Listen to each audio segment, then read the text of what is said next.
जय राधा माधव जय राधा माधव जय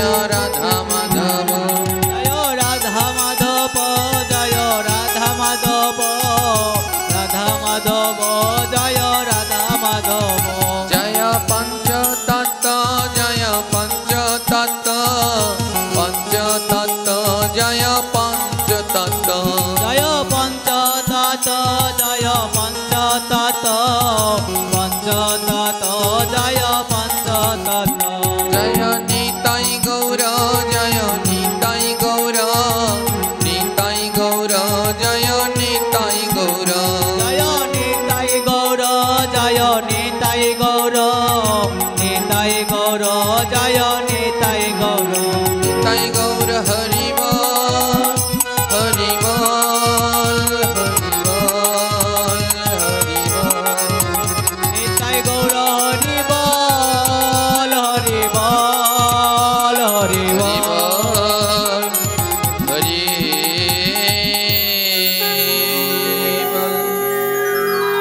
बोल राधा माधव की परम दयाल परम कृपल श्रील गुरु महाराज की दयार ठाकुर श्री नित्यानंद प्रभु के प्रेम अवतार श्री चैतन्य महाप्रभु के परमेश्वर भगवान श्री कृष्ण चंद्र की श्रीमती राधा ठाकुरानी की पंच तत्व की समवेत भक्तवृंद की जय जय जय श्री निताई गौर प्रेमानंदे अकबर गौर हरि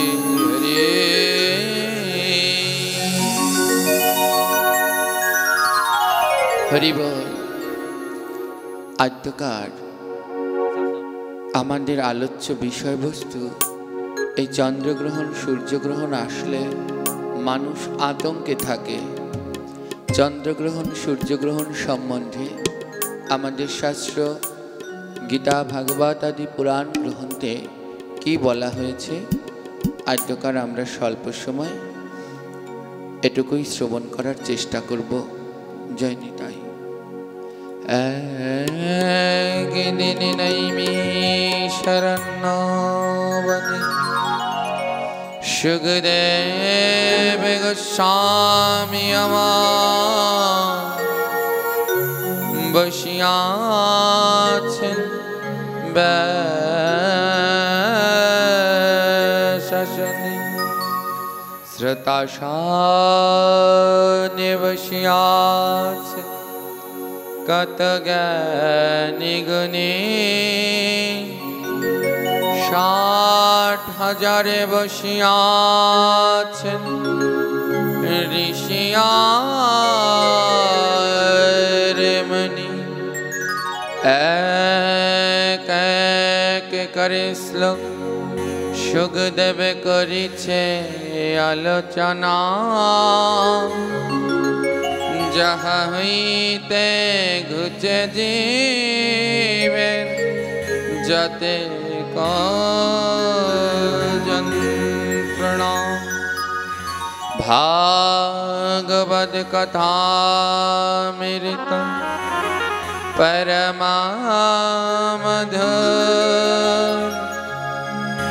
জয় জনা করে শ্রবণ সেবর চতুর ভাগবত কথামৃত যার কারণে যায় পুনরায় তার নাহি মনুষ্য জন্ম হয়।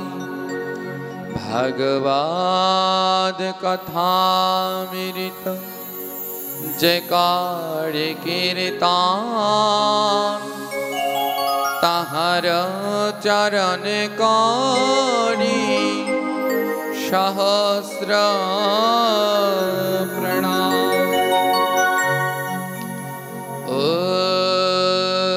উত্তিষ্ঠ अनन्तं राह तेजितं चन्द्रशाङ्गमा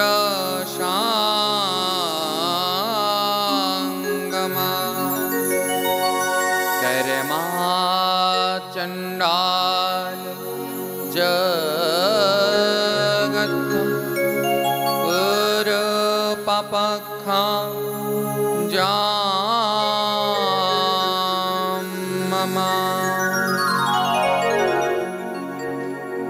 এই শ্লোকে বললেন, উত্তিষ্ঠ গমত্তম রাহু তজ্জাতম চন্দ্র সঙ্গমঃ। অর্থাৎ রাহু যখন চন্দ্রদেবকে গ্রাস করে, এই সময়টা মোটেই অশুভ সময় নয়, এই সময়টা শুভ সময়। আমাদের মনের ভিতরে একটা ধারণা কি, এই চন্দ্রগ্রহণ আদৌ গ্রহণটা কি, আমাদের 9টা গ্রহ আছে। হ্যাঁ, গ্রহ প্রথমে শুরু হয় রবি মানে সূর্য, সোম মানে চন্দ্র, এই যে আমাদের 7টা বার, এগুলো 7টা গ্রহ। আমাদের সনাতন ধর্মের বার শুরু হয় কোন বার থেকে? না, রোববার থেকে। রবি মানে সূর্য, তারপর রবির পরে সোম, সোম মানে চন্দ্র, একটা গ্রহ, মঙ্গল, মঙ্গল গ্রহ, বুধ, বৃহস্পতি, শুক্র, শনি, এই 7টা গ্রহ। আর এর সাথে আরও 2টি গ্রহ আছে, একটা হলো রাহু আর একটা হলো কেতু। 7টি গ্রহ শুভ, তার জন্য আমাদের সপ্তাহে হলো 7 দিন। আর 2টি গ্রহ অশুভ রয়েছে, অসুর থেকে সৃষ্টি হয়েছে, এই 2টো গ্রহকে অশুভ বলে মানা হয়। এটা হলো রাহু আর কেতু। আপনারা সবাই জানেন, সমুদ্র মন্থনের সময়ে ভগবান শ্রী অসুররাও অমৃত পেতে চাইলেন, আর দেবতাগণও অমৃত পাওয়ার জন্যে ব্যাকুল হলেন। তো ভগবান দেখলেন অসুররা যদি অমৃত পায় তাহলে আর এ পৃথিবীতে ধর্ম থাকবে না।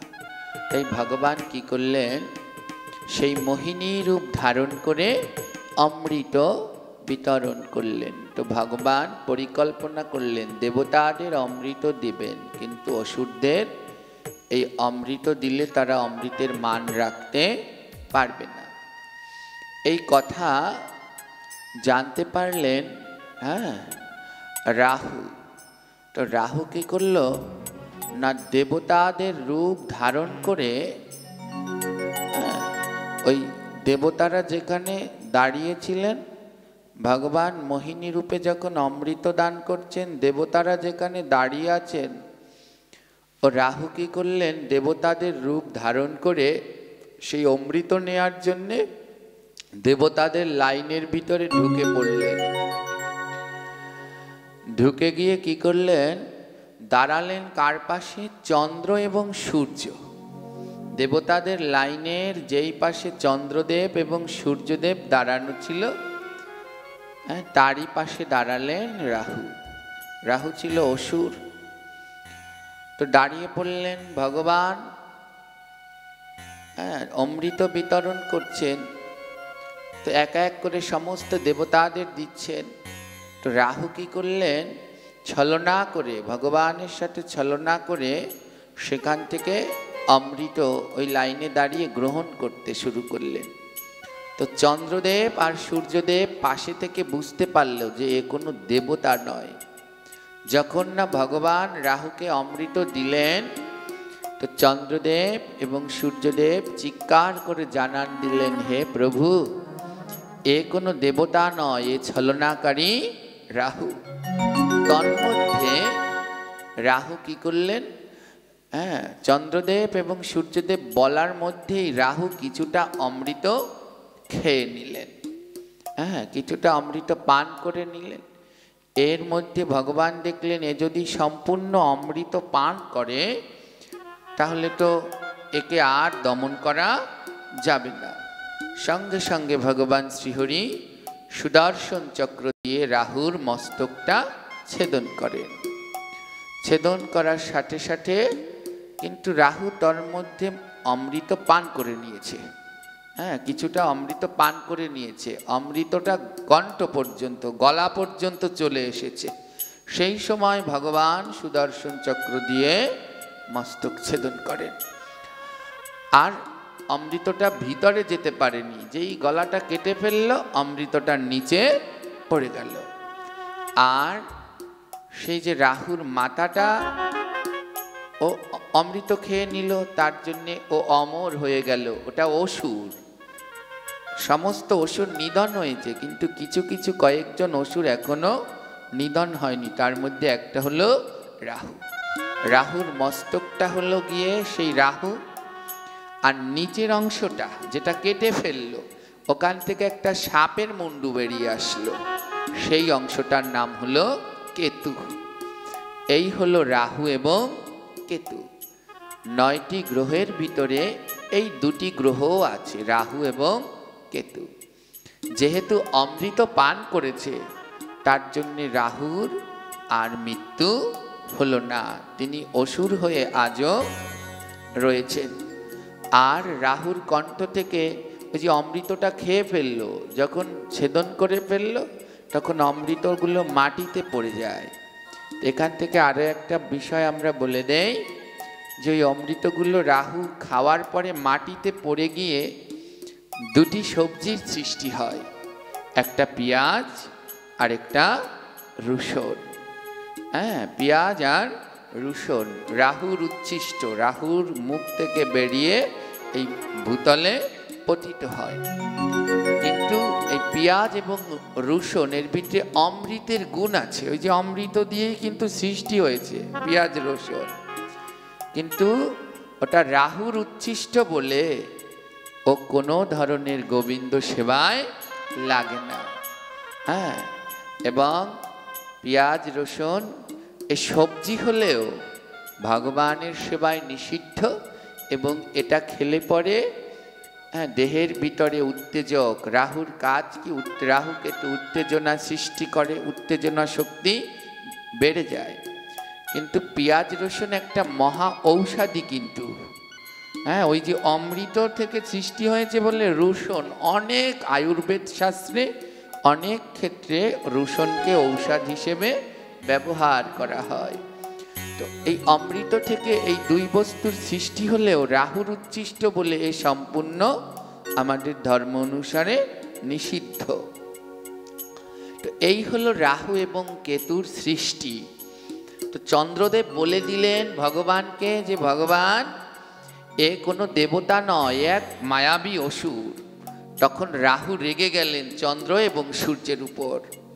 হ্যাঁ, তুমি যদি না বলতে তাহলে আমাকে তো ভগবান এমনি করে কাটত না।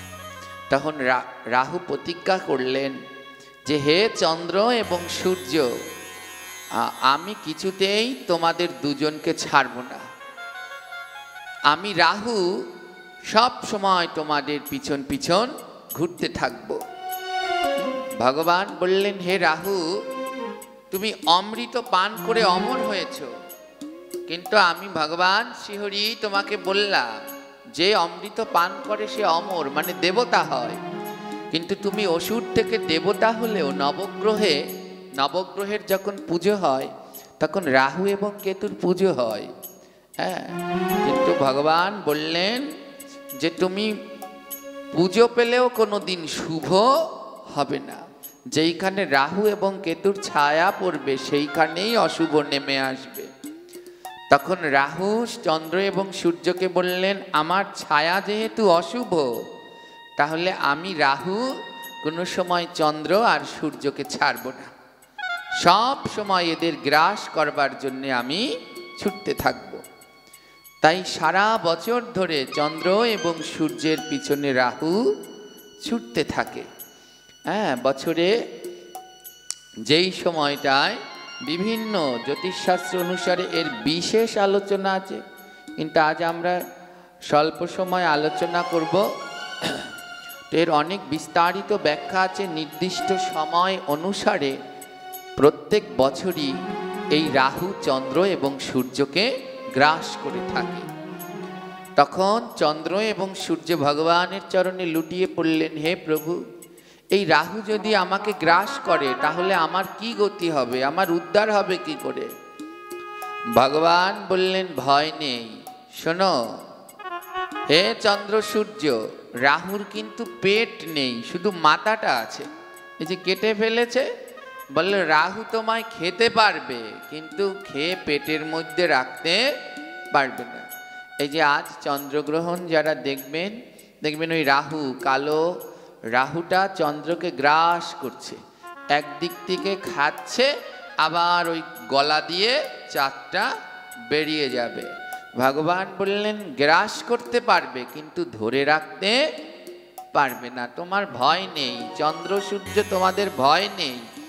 ও তোমাকে গ্রাস করবে কিন্তু বেশিক্ষণ ধরে রাখতে পারবে না, কারণ মুখ থেকে গলা পর্যন্ত, এরপরে আর রাহুর কোনো শক্তি নেই। মুখ দিয়ে খাবে, আবার গলা দিয়ে বেরিয়ে যাবে। তাই চন্দ্রদেব আর সূর্যদেবকে বললেন, নির্ভয়ে থাকো। চন্দ্রদেব এবং সূর্যদেব বললেন, হে প্রভু, এটা তো বুঝলাম যে রাহু গ্রাস করতে পারবে না, আমরা মুক্তি পাব, কিন্তু হে ভগবান, এই রাহু তো বড় অশুভ, যখন আমাকে গ্রাস করবে তখন তো আমরা অশুদ্ধ হয়ে যাব। চন্দ্র এবং সূর্য এই দুজন হলো প্রত্যক্ষ দেবতা, অন্য অন্য দেবদেবীদের দর্শন আমরা পাই না, কিন্তু চন্দ্র এবং সূর্যকে প্রতিদিন আমরা দর্শন করতে পারি। তখন ভগবান বললেন কি, তখন ভগবান বললেন, ভয় নেই হে রাহুকে, চন্দ্র সূর্য যখন তোমাকে রাহু গ্রাস করবে, ভগবান বললেন, আমি আশীর্বাদ করছি, সবাই যখন রাহু গ্রাস করবে, চন্দ্রে এবং সূর্যে গ্রহণ লাগবে, তখন জগতে অশুভ নয় শুভ সময় বিরাজ করবে। হ্যাঁ, যখন চন্দ্রদেবকে এবং সূর্যদেবকে চন্দ্রগ্রহণ এবং সূর্যগ্রহণ হয়, রাহু যখন গ্রাস করে, তখন জগতে অশুভ সময় নয়, তখন জগতে শুভ সময় বিরাজ করে। কিন্তু দুঃখের বিষয় হলো কি, আমরা চন্দ্রগ্রহণ এবং সূর্যগ্রহণ শুনলেই ভয় পাই, এটা অশুভ, এ সময় এই না ওই না। এগুলোর কিছু শাস্ত্রীয় নিয়ম আছে, কিন্তু চন্দ্রগ্রহণ সূর্যগ্রহণ মোটেই অশুভ নয়। যাদের যাদের বাড়িতে পঞ্জিকা আছে, দেখবেন পঞ্জিকা খুলে চন্দ্রগ্রহণের সময় স্নান করলে কত হাজার গঙ্গা স্নানের ফল হয়, দেখবেন লেখা আছে।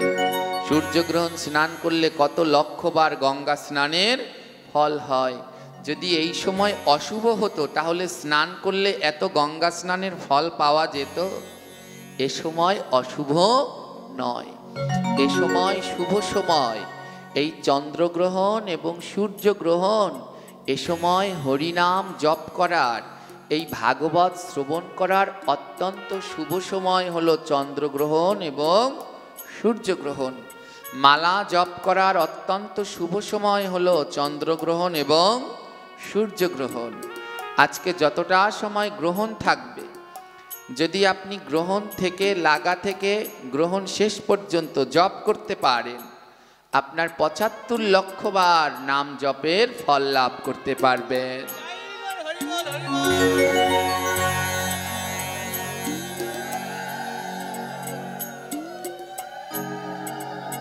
৭৫ লক্ষ বার নাম জপ করা কি চারটিখানি কথা?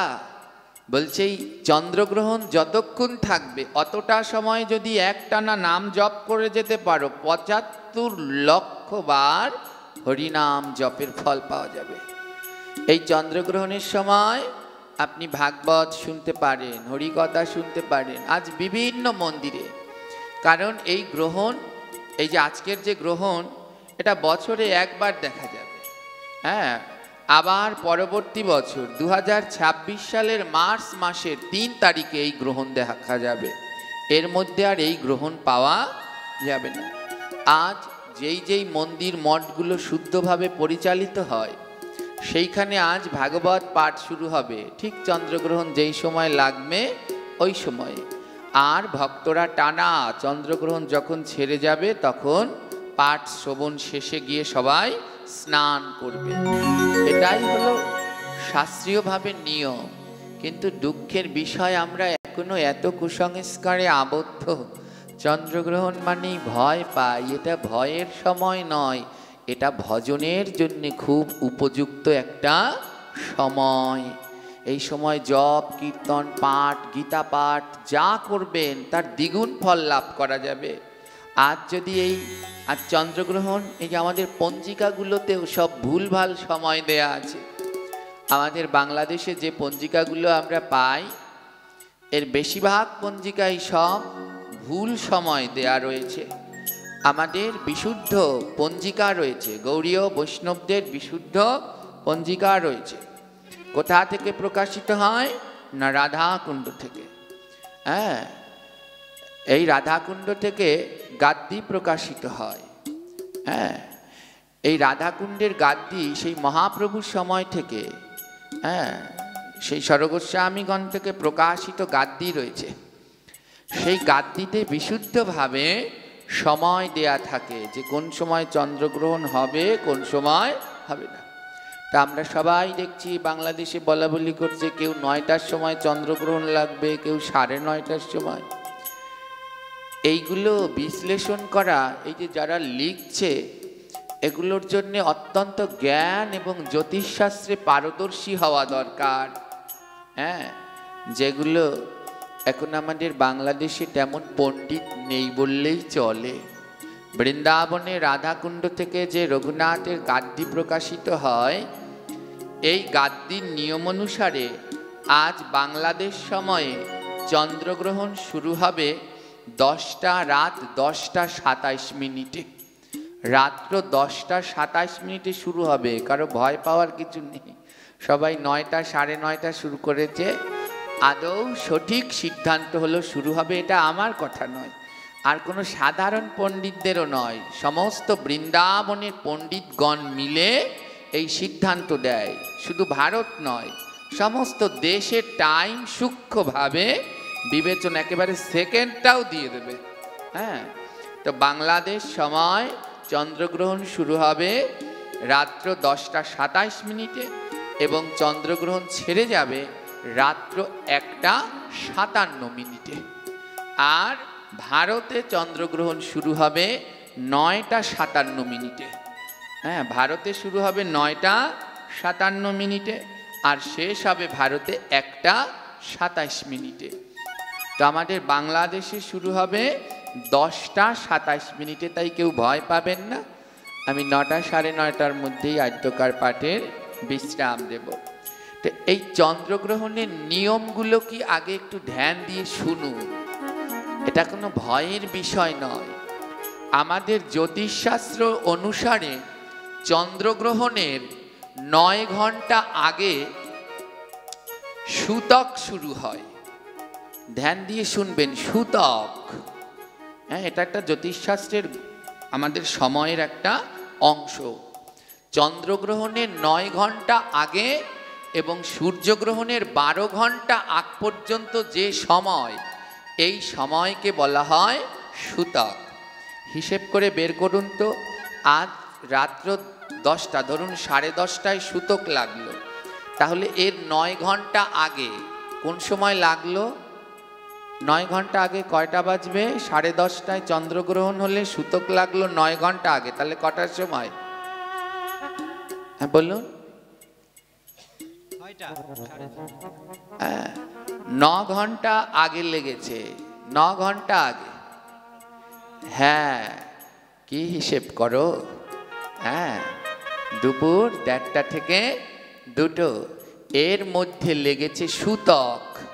এই দুপুর 1:30 থেকে 2টো থেকে শুরু হয়ে 10:30টা পর্যন্ত যে সময়কাল, একে বলা হয় সূতক, চন্দ্রগ্রহণের আগের সময়। এই সময়ে আমাদের বেশ কিছু করণীয় কর্তব্য আছে। মনে রাখবেন, চন্দ্রগ্রহণের 9 ঘন্টা আগের সময়কে বলা হয় সূতক, সূর্যগ্রহণের 12 ঘন্টা আগের সময়কে বলা হয় সূতক।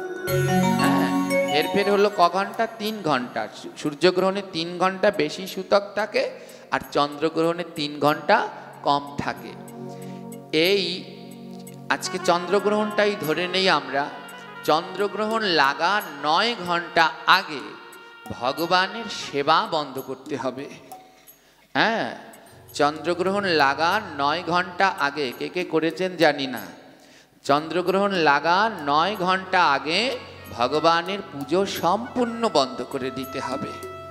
কোনো বিগ্রহ সেবা করা যাবে না।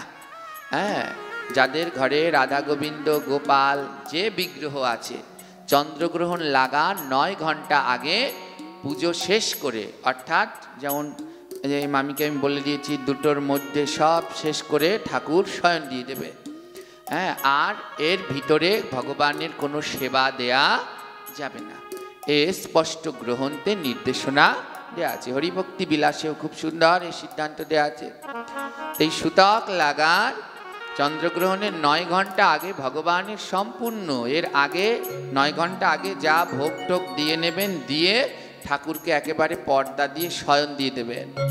এবং এর ভিতরে যে খাবার দিবেন, রাতের ভোগ হবে, সেই ভোগের জল ফল ওগুলো সব ঠাকুর ঘরে ঢেকে রেখে দিতে হয়। এর ভিতরে আর ভগবানকে দর্শন করা যায় না। এর ভিতরে যতবার যদি এই সুতকের ভিতরে যতবার ভগবানের বিগ্রহ দর্শন করবেন তত পাপ হবে। যত দর্শন করবেন সুতকের ভিতরে তত অপরাধ হবে। তাই এর ভিতরে বিগ্রহ দর্শন স্পর্শ করা সম্পূর্ণ নিষেধ, মহা মহা অপরাধ। তো একেবারে কোন সময় তাহলে শেষ করবে? রাত্র 1:57 যারা গ্রহণ পালন করবেন, 1:57 ঠাকুরের পর্দা খুলে ঠাকুরের ঘরের ভিতরে যত জল টল আছে সব পরিষ্কার করে ঘর মুছে আবার সেবা দিতে হবে। এর মধ্যে ওই যে 2টোর সময় বন্ধ আর রাত্র 1:57 পর্যন্ত সমস্ত ভগবানের সেবা নিষেধ। এর মধ্যে আপনি কি কি করতে পারবেন?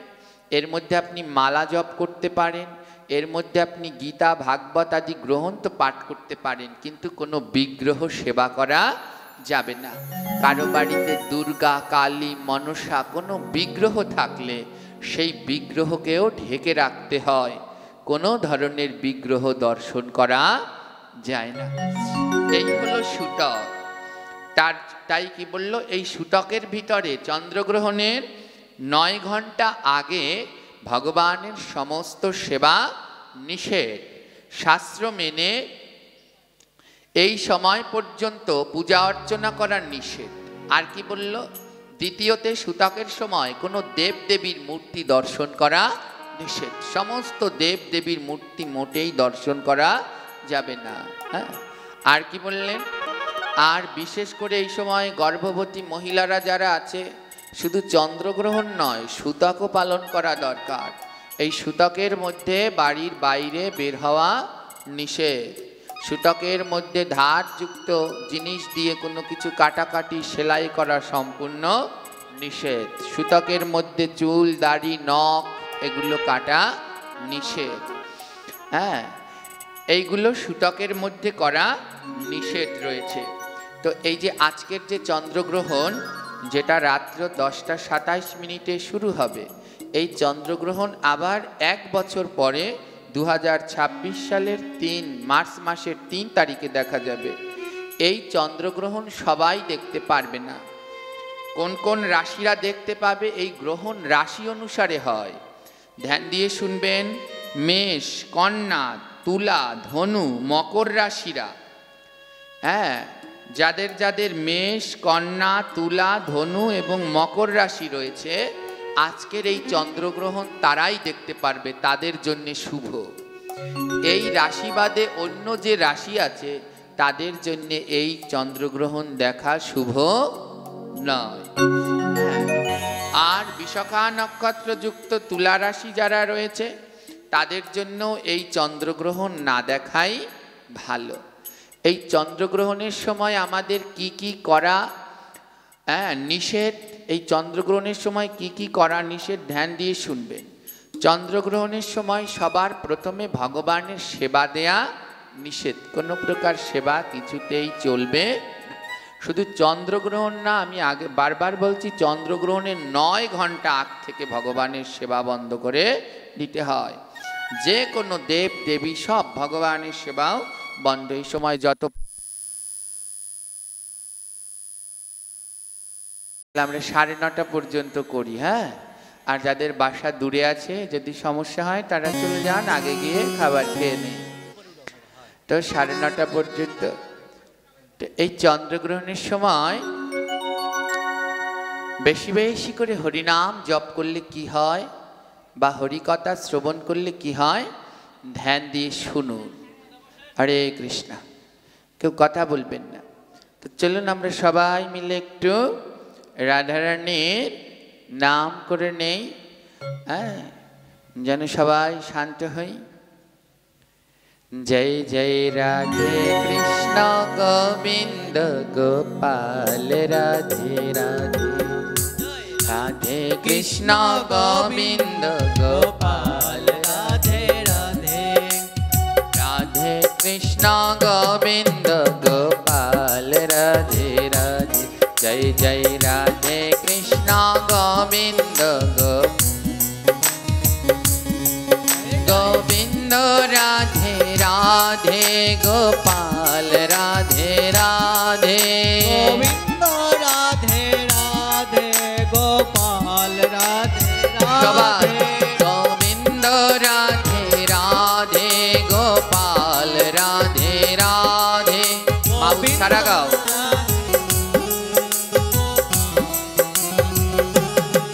हे राधे कृष्ण गोविंद गोपाल राधे राधे, राधे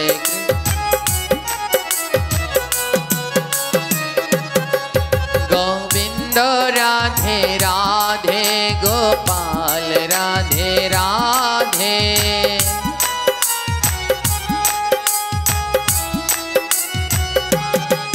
गोविंद राधे राधे गोपाल राधे राधे,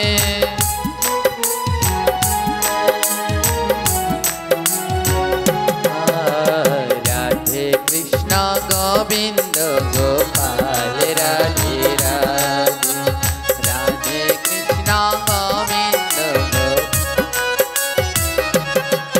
हे वृंदावने बोलो रे भाई राधे राधे राधे,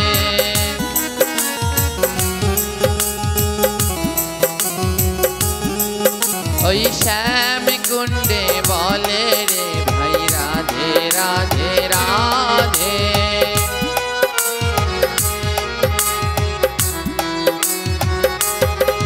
ओई राधा कुंडे बोले रे भाई राधे राधे राधे,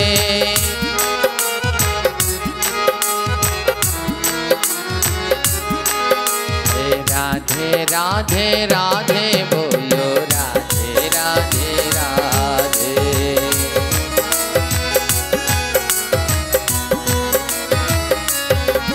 ओ राधे राधे राधे बोलो राधे राधे राधे,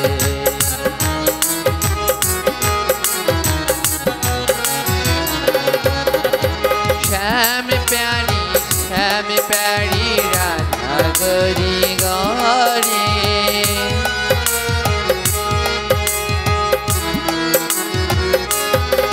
मेरा श्याम प्यारी राधा गोरी गोरी,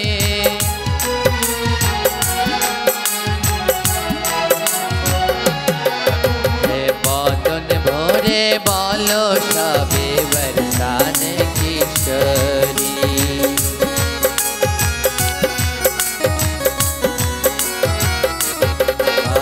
बदन भोरे बोलो सबे बरसाने किशोरी,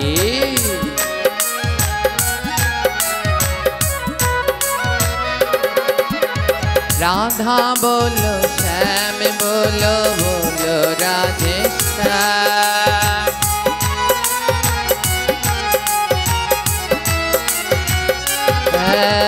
राधा बोलो श्याम बोलो बोलो राधे श्याम,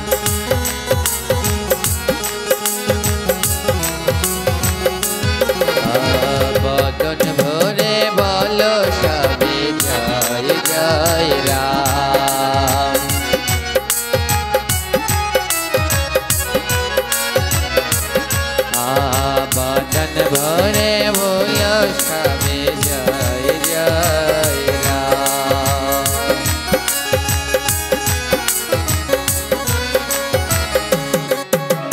রাধে চন্দ্রগ্রহণে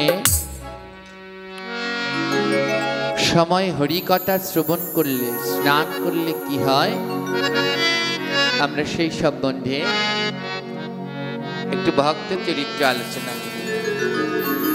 চন্দ্রগ্রহণ কোনো অশুভ সময় নয়, এই সময় অত্যন্ত শুভ সময়। তো এক গ্রামে, প্রাচীনকালে এক গ্রামে একটা চোর ছিল। হ্যাঁ, তো মথুর নামে এক চোর ছিল। তো তৎকালীন সময়, এখন তো সব এই অট্টালিকা বিল্ডিং, তৎকালীন সময় তো সব মাটির ঘর ছিল। ওই মাটির ঘরে দেখেছেন কিনা জানি না, এখনো আমাদের গ্রাম এলাকাগুলোতে আছে শীত কাটা বলে বা শিং খোঁচা বলে। হ্যাঁ, শীত কেটে বা শিং খোঁচে চুরি করে। তো ওই মাটির ঘরে শীত কেটে বা শিং খোঁচে চুরি করে। তো মথুর নামে এক চোর এমনি এক চন্দ্রগ্রহণের দিনে চুরি করতে গেলেন, শীত কেটে শিং কুচে চুরি করবেন। তো জানেন কি না, ওই চোরেরা কিন্তু গিয়েই চুরি করে না, আগে ওই ঘরের পাশে গিয়ে কান পাতে, হ্যাঁ, টর্চ লাইট মেরে দেখে লোকজন সজাগ আছে কিনা। হ্যাঁ, আমি যখন এসএসসি পরীক্ষা দেব, তো আমাদের তো মাটির ঘর, আমি রাত্রে জেগে অনেক রাত্রে পর্যন্ত পড়তাম, 2টা 3টা পর্যন্ত পড়তাম। তো রাত্রবেলা চোরেরা চুরি করতে এসেছে। তো ওই ঘরের ভিতরে একটা পাটখড়ি ঢুকিয়ে এমনি করে নাড়িয়ে নাড়িয়ে দেখছে, মানে ওই সুকেস আলমারি কিছু আছে কিনা। যেইখানটায় খালি জায়গা পায় ওইখানটায় গিয়ে ওরা শীত কাটে।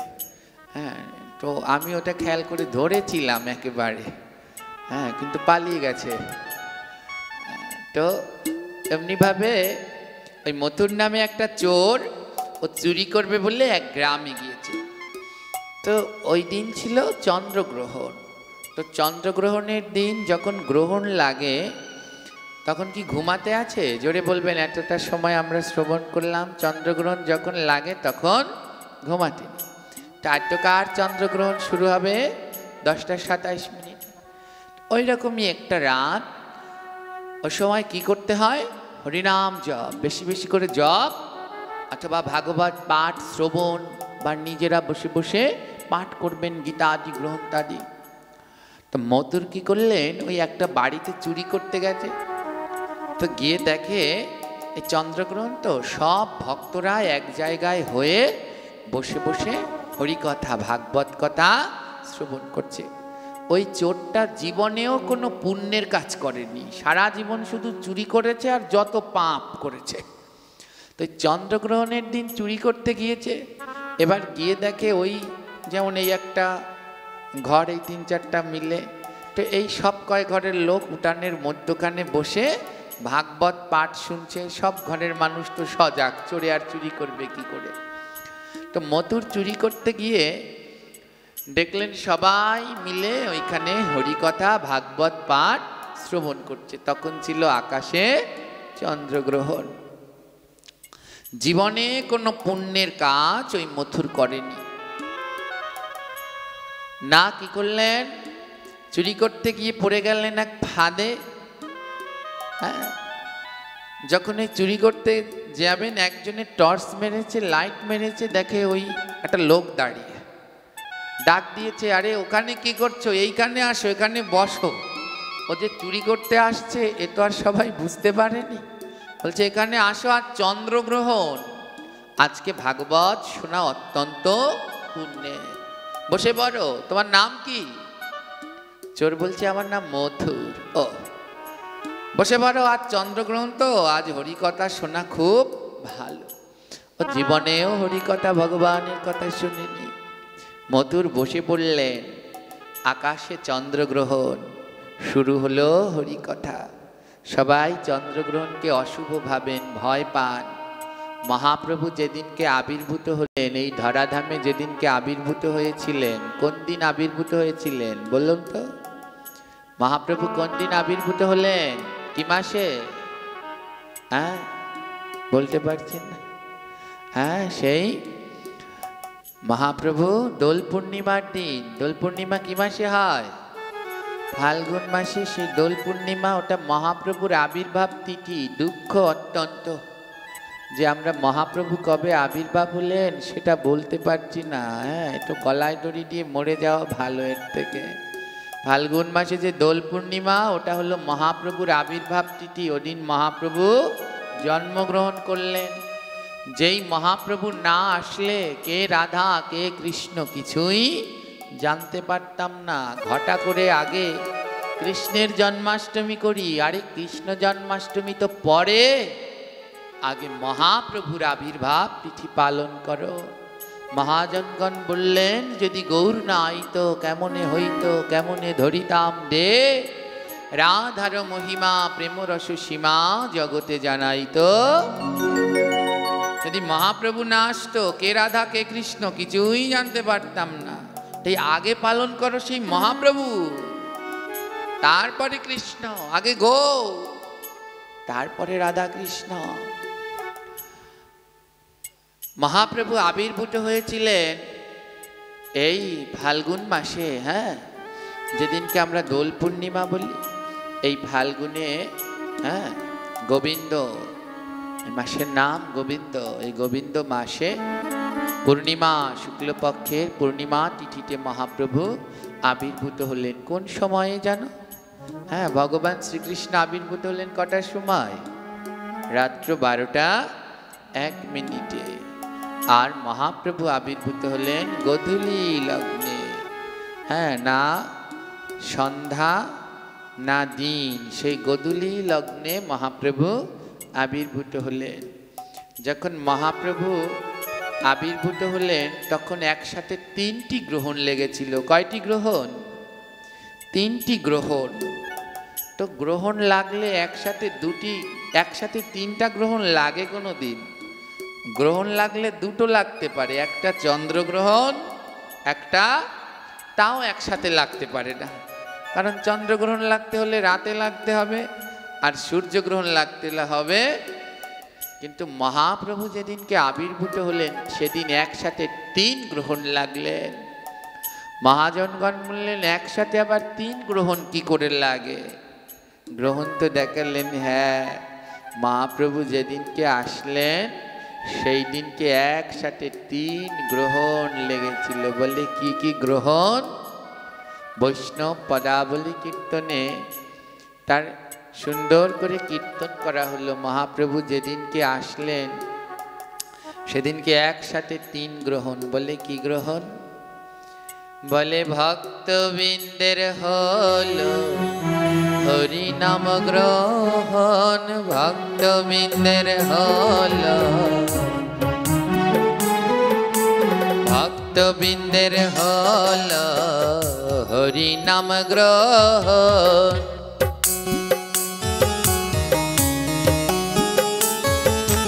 সচি মায়ের কোলে প্রভুর জন্ম গ্রহণ, সচি মায়ের কোলে। আবার আকাশেতে সেই কালে চন্দ্রগ্রহণ, আকাশেতে সেই কালে ভক্তবৃন্দের দেখো হরি নাম গ্রহণ।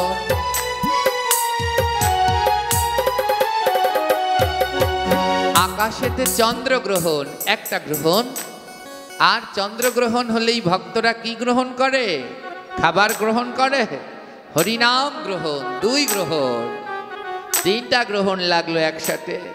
আকাশে চন্দ্রগ্রহণ দেখে ভক্তরা সবাই মিলে হরিনাম গ্রহণ করলেন। আর এমন সুন্দর আকাশে চন্দ্রগ্রহণ, সারা নবদ্বীপ নদিয়ায় হরিনাম হচ্ছে। হরিনাম, যে মহাপাপী সেও হরিনাম করছে, আর চারদিকে হরিনামে হরিনামে ভরে গেল। সেই সময় মহাপ্রভু জন্ম গ্রহণ।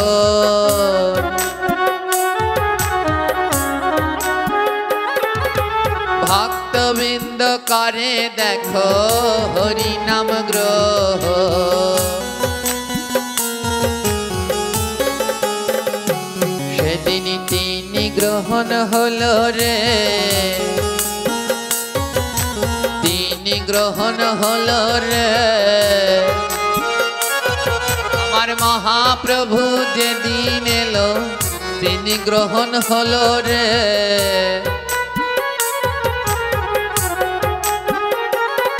আহা তিনি গ্রহণ হলো রে, তিনি গ্রহণ হলো রে। মহাপ্রভু যেদিন আসলেন সেদিন কটা গ্রহণ হলো? কি কি গ্রহণ? চন্দ্রগ্রহণ, নাম গ্রহণ আর মহাপ্রভুর জন্মগ্রহণ। গ্রহণ যদি খারাপ হয় তাহলে মহাপ্রভু কি আর গ্রহণের মধ্যে জন্ম নিতেন? জোরে বলবেন। যেই গৌর যার মুখের দিকে তাকালে, বদন পানে তাকালে, হ্যাঁ শুধু নয়নে জল ঝরে। ওই কৃষ্ণের বদনে তাকালে মনে প্রেম আসে কিনা জানি না, কিন্তু গৌর বদন পানে, নিতাই বদন পানে যে একবার তাকায় সে প্রেম ধারায় হরিবল বলে ভেসে যায়। গৌর গৌর গৌর গৌর বল বদনে,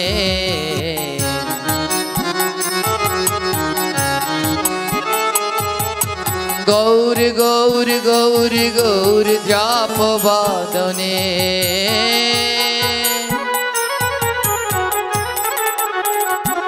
আহা, তো ধ্যান দিন, গ্রহণ কোনো খারাপ নয়। গ্রহণ যদি খারাপ হয় তাহলে গ্রহণের দিন মহাপ্রভু আবির্ভূত হতেন না। আমাদের অনেক কুসংস্কার আছে, এই ভাদ্র মাসকে সবাই খারাপ ভাবে। ভাদ্র মাস মোটেই খারাপ নয়, ভাদ্র মাস অত্যন্ত শুভ। এই মাসের নাম ঋষিকেশ। একটা ভজনী আছে, না ভজিনু ঋষিকেশ, জনম হইল শেষ। এই মাস মোটে অশুভ নয়, এ মাস ভজনের মাস। আমাদের এখনো অনেক প্রচলিত নিয়ম, যারা ভাদ্র মাসে জন্মায়, হ্যাঁ বলে এই ভাদ্র মাসে জন্মেছে এদের দুঃখের শেষ নাই, এদের জীবনে এই সেই কত কি। ভাদ্র মাসে জন্মানো যদি খারাপ হতো তাহলে ভাদ্র মাসে কি অনাদিরাদি গোবিন্দ ভাদ্র মাসে আসতেন? গোবিন্দ কোন মাসে আসলেন? ভাদ্র মাসের কৃষ্ণপক্ষের অষ্টমী, জন্মাষ্টমী তো ভাদ্র মাস।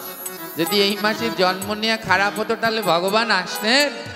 শুধু কি ভগবান শ্রীকৃষ্ণ? ভাদ্র মাসের কৃষ্ণপক্ষের অষ্টমীতে আসলেন ভগবান শ্রীকৃষ্ণ, আর ভাদ্র মাসের শুক্লপক্ষের অষ্টমীতে আসলেন জগদীশ্বরী শ্রীমতী রাধারানী। দুইজনেই ভাদ্র মাসে অবতীর্ণ হলেন। ভাদ্র মাস মোটেই অশুভ মাস। এই যে যারা, এটা তো কর্মকার পাড়া, নামই হলো বড় কর্মকার বাড়ি। কর্মকারদের জন্য বড় শুভ মাস হলো ভাদ্র মাস।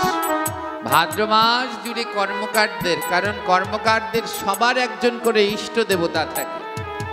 হ্যাঁ, কর্মকার যারা এই যে কাজ করে, শিল্পকর্মের যারা কাজ করে তাদের একজন ইষ্ট দেবতা থাকে, যারা গান করে তাদের একজন ইষ্ট দেবতা থাকে, যারা নৃত্য করে তাদের একজন ইষ্ট দেবতা থাকে।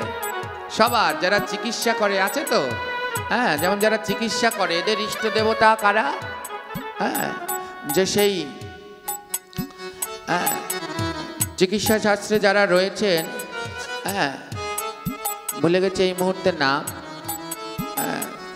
দুইজন রয়েছে, অশ্বিনী কুমার, এরা হলো চিকিৎসার দেবতা। যারা ব্যবসা করে তারা গণেশ, হ্যাঁ বৈশাখ মাস জুড়ে ব্যবসায়ীদের গণেশ বন্দনা। যারা সঙ্গীত তাদের জন্য মাঘ মাস জুড়ে হ্যাঁ সরস্বতীর বন্দনা। এমনি করে এক এক মাসে। আর যারা শিল্পকর্ম কাজ করে তাদের জন্য ভাদ্র মাস শুভ, কারণ এই ভাদ্র মাসে তাদের ইষ্ট দেবতা বিশ্বকর্মার আবির্ভাব তিথি, বিশ্বকর্মার জন্মদিন। কোন দিনে? এই ভাদ্রের সংক্রান্তি দিন, দিন বিশ্বকর্মার জন্মদিন, ওটা তার আবির্ভাব তিথি। সারা ভাদ্র মাস জুড়ে যারা শিল্পকর্মের কাজ করে, সারা ভাদ্র মাস জুড়ে বিশ্বকর্মার আরাধনা করে শেষের দিনকে বিশ্বকর্মার পুজো করতে হয়। হ্যাঁ, খুব ভালো হলো যে শেষের দিন পর্যন্ত আপনাদের সাথে এখানে আছি। হ্যাঁ, তো 9 দিন ধরে এখানে হরিকথা হবে। তো এগুলো অন্য আরেক দিন বলবো। এ মোটেই অশুভ নয়, তো চন্দ্রগ্রহণও মোটেই অশুভ নয়। যদি অশুভ হতো তাহলে এদিন মহাপ্রভু আসতেন না। ওই যে চোর আসলেন, চোরটার নাম মথুর।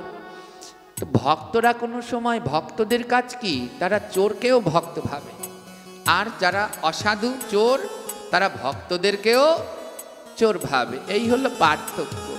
যারা ভক্ত তারা অভক্তদেরও ভক্ত ভাবে। হ্যাঁ, দেখবেন যারা ভক্ত তাদের প্রণাম করতে গেলে তারা দৌড়ে পালায়। কেন? বলে উনি আমার থেকে অনেক বড় ভক্ত, উনি যদি আমার পায়ে হাত দেয় তাহলে আমার অপরাধ হয়ে যাবে। তার জন্যে তারা ভাবে আপনি যে কি খাচ্ছেন না খাচ্ছেন ওদিকে তাদের নেই, তারা ভাবে এও আমার থেকে ভজনে বড়। এই হলো পার্থক্য। তো যখন ওই চন্দ্রগ্রহণের দিন হরিকথা হচ্ছে, ওই মথুর এসেছে চুরি করতে, তো সবাই মিলে বলছে আরে আসুন আসুন, আর চন্দ্রগ্রহণের দিন একটু গোবিন্দের কথা শ্রবণ করুন। তো মথুর তো আর গোবিন্দের কোনো কথা বোঝে না, ওখানে বসে পড়েছে উঠানের মধ্যে। ওই যে কলে আটকে গেছে, ধরো এই রাস্তা দিয়ে কেউ যাওয়া শুরু করলো, অনেকে আছে লোকলজ্জা, ভাগবত শুনতে চায় না, যাওয়া শুরু করে পড়েছে, একজনে টেনে ধরছে, আরে বসো, বুড়া হইছো, এখনো একটু বাটে যাও না, কীর্তনে যাও না, লজ্জায় বসে পড়েছে। জোর করে শুনলো, বলে তাতেও কাজ হয়। যদি কেউ জোর করেও ভগবানের কথা শুনে তাও বিফলে। বসে পড়লে শুরু হলো ভগবানের অমৃতময় কথা। তো চোরে কি শোনে ধর্মের কথা, তো তাও ওই জোর করে যেটুকু কানের মধ্যে যাচ্ছে ওইটুকু কথাই শুনলো। একেবারে যতক্ষণ চন্দ্রগ্রহণ ছিল ততক্ষণ পর্যন্ত ওখানে ভাগবত পাঠ হলো, কথা শুনলো। চন্দ্রগ্রহণ শেষ হয়ে গেল। এবার যিনি পাঠ করলেন তিনি সবাইকে বলল, চলো এবার আমরা চন্দ্রগ্রহণের স্নানে যাই। আদ্যকার স্নান অত্যন্ত শুভ। আর চন্দ্রগ্রহণের স্নান করলে ৭৫ লক্ষ বার গঙ্গা স্নানের ফল লাভ করা যাবে। হ্যাঁ, তো সবাইকে নিয়ে চললো। তো চোর বলছে কি যে যেমন করে হোক সবাই তো একসাথে স্নান করতে যাবে, আমি যেমনি করে পারি, হ্যাঁ, এদের মধ্যে থেকে সবাই যাবে স্নান করতে, আমি এক ফাঁকে এসে এক ঘরে ঢুকে চুরি করে নেব, এক ঘরে ঢুকে চুরি করে নেব। এবারে ওদের সাথে তো যেতে হয়, নইলে সন্দেহ করবে। জীবনে কোনো পুণ্যের কাজ করেনি, আজ চন্দ্রগ্রহণের দিন হরিকথা শ্রবণ করলো, ভক্তদের সাথে গিয়ে স্নান করলো। যেই না ভক্তরা সব জলে ডুব দিয়েছে, ও মনে মনে রেখেছে যেই সবাই ডুব দেবে আমিও দেব, কিন্তু আমি বেশি দেব না। সবাই যেই ডুব দেবে ওর মধ্যে দিয়ে আমি পালাবো, আর গিয়ে এক ঘরে চুরি করব। কি করলেন? সবাই যেই ডুব দিয়েছে ও ডুব সাঁতার দিয়ে অন্য পার দিয়ে উঠে দৌড়ে চলে গেলেন ওই গ্রামের ভিতরে চুরি করবার জন্য। অন্ধকার তো, আর গ্রহণের রাত্র। হ্যাঁ, ডুব সাঁতার দিয়ে ওই গ্রামের ভিতরে চলে গেলেন চুরি করতে। এক ঘরের ভিতরে ঢুকে পড়েছেন। হ্যাঁ, চুরি করতে ওই তাড়াহুড়ো করছে, এই কিনা এসে পড়ে, এই কিনা এসে পড়ে। তাড়াহুড়ো করতে করতে কি করলেন? ঢুকে পড়েছে ঠাকুর ঘরে। ওই ঠাকুর ঘরে রাখা ছিল তিলক। হ্যাঁ, তো তিলক রাখা ছিল, ও খুঁজতে শুরু করছে কি নেবে কি নেবে। তিলকের বাটি এসে পড়েছে ওর মাথার উপরে, আর মাথার উপরে পড়ে একেবারে তিলক ললাটে, কণ্ঠে, হ্যাঁ, সব জায়গায় দাদার সঙ্গে তিলক লেগে গেছে। এর ভিতরে কে যেন একজন টের পেয়ে গেছে যে চোর ঢুকেছে, আর শুরু করেছে সারপার। আরে চোর পড়েছে, চোর পড়েছে, সব দৌড়ে লাঠি সাটার নিয়ে সব দৌড়ে আসছে। আর ওই মধুর ভয়ে পালাচ্ছে, দৌড়ে পালাচ্ছে। তো দৌড়াতে দৌড়াতে এক চোরাবালি, সবাই তাড়া করছে, চোরাবালির মধ্যেও পড়ে গেল। আর চোরাবালির মধ্যে পড়ে আর উঠতে পারল না, ওখানেই ও মারা গেল। মৃত্যুর পরে ওকে নেয়ার জন্যে যমদূতগণ আসলেন। যমদূতগণ ওর আত্মাটাকে নিয়ে গেলেন যমলোকে। ওর বিচার কার্য শুরু হলো। বিচার কার্য শুরু হলো। কি বিচার? দেখে সব জায়গায় ওর পাপে, সমস্ত জায়গায় ওর পাপের খাতা লাল কালিতে ভরা আছে। পাপের খাতা লাল কালি দিয়ে ভরা, লাল কালি দিয়ে ভরা। চিত্রগুপ্ত যমরাজ বলে, দেখো জীবনে কোনো পুণ্য করেছে কিনা। সমস্ত খাতা দেখতে দেখতে দেখে জীবনের শেষ দিনে এক জায়গায় নীল কালি রয়েছে। চিত্রগুপ্ত বলছে, যমরাজ ও জীবনের শেষের দিন একটা পুণ্য করেছে। বলে, কি পুণ্য? বলে, ওর যেদিন জীবনের শেষ দিন ছিল, ওদিন ছিল চন্দ্রগ্রহণ। ওই দিন ও ভক্তদের সাথে বসে বসে হরি কথা শ্রবণ করেছে। আর ওই হরি কথায় গিয়ে, বাবা এই হরি কথায় যদি কেউ এসে বসে থাকে, বলে তার জীবনও ধন্য। বলে কেন? মহাজনগণ বললেন, ভাকেতের বাতাস যদি লাগে কারো গান,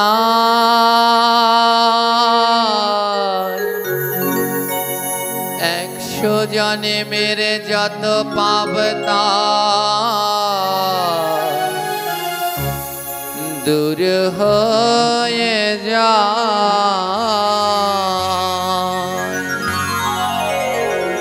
বলে এই হরি কথায় এসে যদি কোনোভাবে ভক্তের বাতাস গায়ে লাগে, তার 100 জন্মের সমস্ত পাপ দূর হয়ে যায়।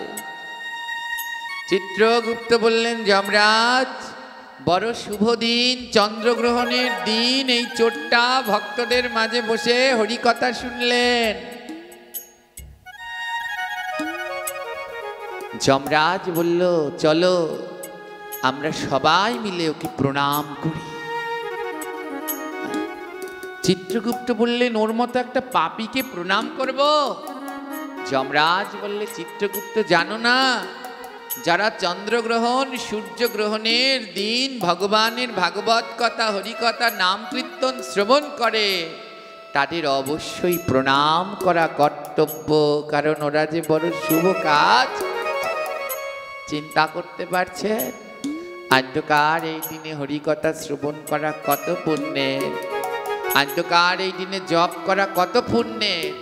আর আমরা কুসংস্কারের মধ্যে ডুব দিয়ে রয়েছি। হ্যাঁ, তো বেশি বেশি করে এখন এখান থেকে গিয়ে সবাই জপ মালা নিয়ে বসে বসে জপ করবে যত পারে। বললেন, আর কোনো পুণ্য আছে? বলে, আরেকটা পুণ্য কি করেছে জানেন তো? ও চন্দ্রগ্রহণ শেষে গঙ্গায় গিয়ে ভক্তদের সাথে স্নান করেছে। গঙ্গায় স্নান করলে কি হয় জানেন? গঙ্গা তো পবিত্র করে। বলে, গঙ্গায় শুধু জল থাকে না, গঙ্গায় সাধুগুরু, গঙ্গার জল আরো পবিত্র হয় যখন কোনো ভক্তের সাথে স্নান করে।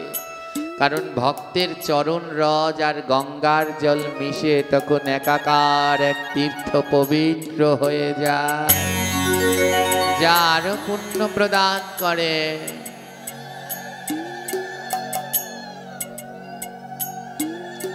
তাই যে কোনো তীর্থে গেলে কোনো সময় একা একা যেতে নেই, কোনো ভক্তের সাথে করে যেতে হয়। একা তীর্থে গেলে যে ফল হয়, আর ভক্তের সাথে গেলে তার শতগুণ বেশি ফল লাভ করা যায়। তো কি হলো? বললো, চন্দ্রগ্রহণ শেষে গঙ্গা স্নান করেছে। দেখুন, জীবনে কোনো পুণ্য করেনি, এইটুকুই ওর পুণ্য। চন্দ্রগ্রহণের দিন ভাগবত শুনলেন আর চন্দ্রগ্রহণের পরে স্নান করলেন। যমরাজ বলল, শোনো মথুর, তুমি যেই পুণ্য করেছো এর জন্যে তুমি আরেকবার মানব জন্ম পাবে, এর জন্যে তুমি আরেকবার স্বল্প আয়ুর মানব জন্ম পাবে। আর যা পাপ করেছো এর জন্যে তোমায় 12 লক্ষ বছর নরকের যন্ত্রণা ভোগ করতে হবে। হ্যাঁ, কি চাও? 12 লক্ষ বছর নরকের যন্ত্রণা ভোগ করতে চাও, না স্বল্প জন্মের আরেকবার মানব জন্ম চাও? তুমি আরেকবার পৃথিবীতে যেতে পারবে, তোমাকে আরেকবার পাঠানো হবে স্বল্প সময়ের জন্যে। তুমি কি চাও? মথুর বললেন, হে যমরাজ, ভগবানের এই দিব্য কথা ভাগবত পাঠের যে কি ফল তা তো আমি আগে বুঝিনি। সারা জীবন শুধু চুরি করেছি, অর্থ উপার্জন করেছি, পাপ করেছি, ভগবানের সাধু সঙ্গের কি ফল আমি বুঝিনি। আজ বুঝতে পারলাম, চুরি করতে গিয়ে অল্প সময় ভাগবত শুনে যদি এত ফল লাভ করা যায়, তাহলে আপনি আমায় একটা কাজ করুন, আমায় আরেকবার পৃথিবীতে পাঠিয়ে দিন, আমায় আরেকবার পৃথিবীতে পাঠিয়ে দিন, আমি পৃথিবীতে যাই। কিন্তু হে যমরাজ, আমার তো স্বল্প আয়ু হবে, তাই আমাকে আর কোনো জায়গায় জন্ম দিয়েন না, কারণ জন্ম দিলে শিশুকাল থেকে জন্ম থেকে শৈশব হতে হতে তো আমার পুণ্যটা শেষ হয়ে যাবে, আমায় একটু সশরীরে পাঠিয়ে দিন না। যমরাজ বলল, বেশ, চন্দ্রগ্রহণের দিন স্নান করে তুমি পাপ থেকে মুক্ত হয়েছ, তাই তুমি যাও, যমলোক থেকে সশরীরেই তুমি পৃথিবীতে যাবে। আর পৃথিবীতে গিয়ে 6 মাস পর্যন্ত থাকতে পারবে। আর এই 6 মাস পরে তোমার আবার এই নরকে এসে 12 লক্ষ বছর নরকের যন্ত্রণা ভোগ করতে হবে। মথুর 6 মাসের সশরীর নিয়ে পৃথিবীতে চলে আসলেন। মথুর বললেন, হে প্রভু, এতদিন বুঝতে পারিনি এই ভাগবত পাঠের কি ফল, এতদিন বুঝতে পারিনি এই সাধুসঙ্গের কি ফল। মাত্র 3 ঘন্টা ভাগবত সাধুসঙ্গ আর গঙ্গা স্নান করেছি, তার জন্যে যদি আমি পাপ থেকে মুক্তি লাভ করে মৃত্যুর পরে আবার জীবিত হয়ে আসতে পারি, যদি সারা জীবন ভাগবত শুনতাম, সারা জীবন যদি সাধুগুরু বৈষ্ণবের সঙ্গ করতাম, প্রতিদিন যদি গঙ্গা স্নান করতাম, প্রতিদিন যদি তিলক ধারণ করতাম, না জানি কত কি পুণ্য আমি লাভ করতে পারতাম। হে ভগবান,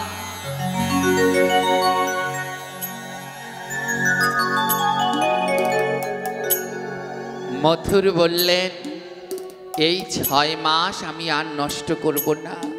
6 মাসের জন্য এসেছে বলে এই 6 মাস আর নষ্ট করব না, ওই স্ত্রী পুত্র কন্যার কাছে ফিরে যাব না। এই 6 মাস আমি গোবিন্দ ভজন করে কাটাবো। কিন্তু মন আর মানলো না, মায়া তো, হ্যাঁ, মায়া এমন এক জিনিস মৃত্যুর পরেও পিছন ছাড়ে না। হ্যাঁ, মরে গেলে পরেও আমাদের আত্মাটা ঘুরে বেড়ায় ওই স্বজনদের জন্যে, সম্পদের জন্যে। দেখবেন কত পুরানো পুরানো বাড়ি আছে, জমিদার বাড়ি, এখনো জমিদারদের আত্মা ঘুরে বেড়াচ্ছে, কারণ বাড়ির লোভ ত্যাগ করতে পারেনি। লোভ হলো বড় ভয়ঙ্কর। তো মথুর পৃথিবীতে এসেছে, পৃথিবীতে এসে মায়া ত্যাগ করতে পারেনি বলে যাই একটু সন্তান বাচ্চাদের দেখে আসি। আমার যেই না সন্তান বাচ্চাদের দেখতে গেলেন, যেই স্ত্রী সন্তানদের দেখতে গেলেন, মথুরকে দেখে সব দৌড়ে দৌড়ে পালাচ্ছে।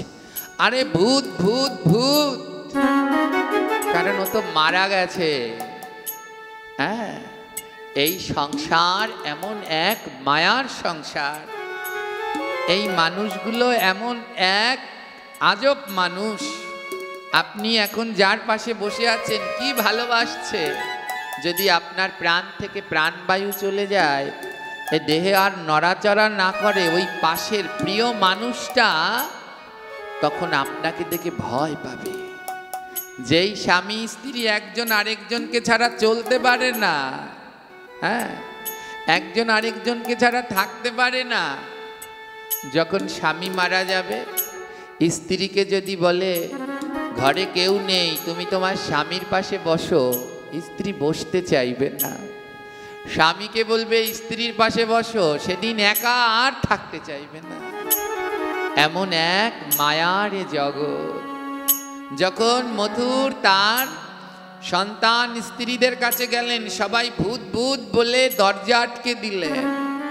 মথুর বুঝতে পারলেন, আরে এদের জন্য সারা জীবন চুরি করলাম, পাপ করলাম, আমায় দেখে এরা এখন ভূত ভাবছে। মথুর বুঝতে পারলেন এক মায়া, এক গোবিন্দ নামই সত্য, সাধু সঙ্গই সত্য। সারা জীবন যাদের কথা ভাবলাম এরা দরজা আটকে দিল, আর আমি 3 ঘন্টা মাত্র সাধু সঙ্গ করলাম, সেই সাধু সঙ্গ আমার দরজাটা খুলে দিল। মথুর কি করলেন? মথুর বললেন, আর না, এদের কাছে আর না। এই 6 মাস আমি পৃথিবীতে আছি, যেইখানে সাধু সঙ্গ পাবো আমি সেইখানে যাব। আর গিয়ে কি করব জানো? আমি ভক্তের ধুলা মাথায় দেব, ভক্তের ধুলা।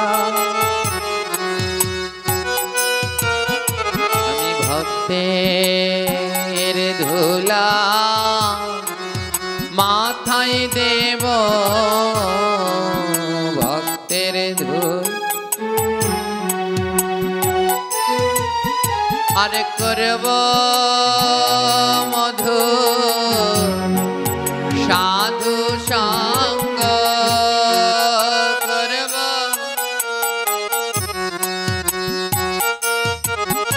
ওই ভক্তের অঙ্গে দিয়া অঙ্গ, ভক্তের আমি করব মধু সাধু সঙ্গ করব মন।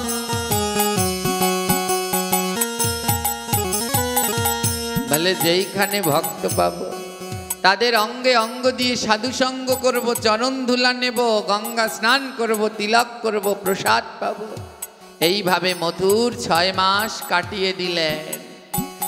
আর 6 মাস সাধুসঙ্গ হরিকথা শ্রবণে মথুরের সমস্ত পাপ দূর হলো।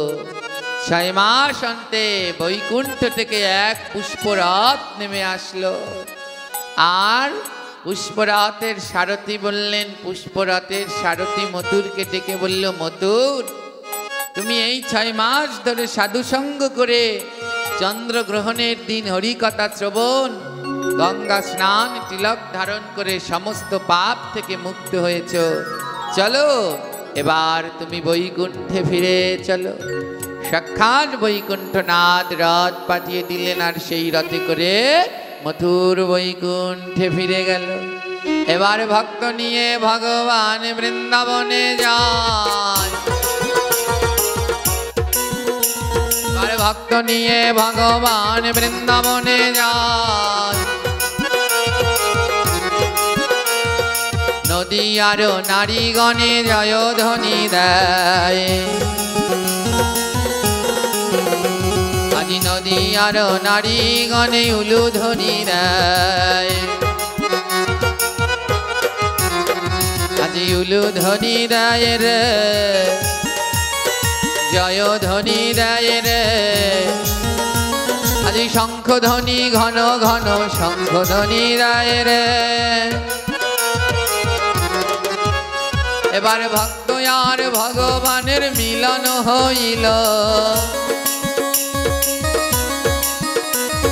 প্রেমানন্দে সবাই একবার গৌর হরি বল। এবার ভক্ত আর ভগবানের মিলন হইল, এইখানেতে ভাগবত বিশ্রামেতে গেল। তাই যদি থাকে লেখা কালকে হবে দেখা, আমরা এখানে 9 দিন আলোচনা করব। আজ চন্দ্রগ্রহণ বলে এখানেই আদ্যকার আলোচনার বিশ্রাম। সবাই গ্রহণের আগে প্রসাদ পেয়ে নেবেন। তাই যদি থাকে লেখা কালকে হবে, যদি থাকে লেখা কালকে হবে দেখা। এইখানেতে বলে যাই সবাই টাটা বাই বাই। এবার সবাই মিলে হরি বলো, প্রেমানন্দে বাহু তোলো। হরি হরি হরি বলো, হরি হরি হরি বলো। হরে কৃষ্ণ কৃষ্ণ কৃষ্ণ কৃষ্ণ হরে হরে।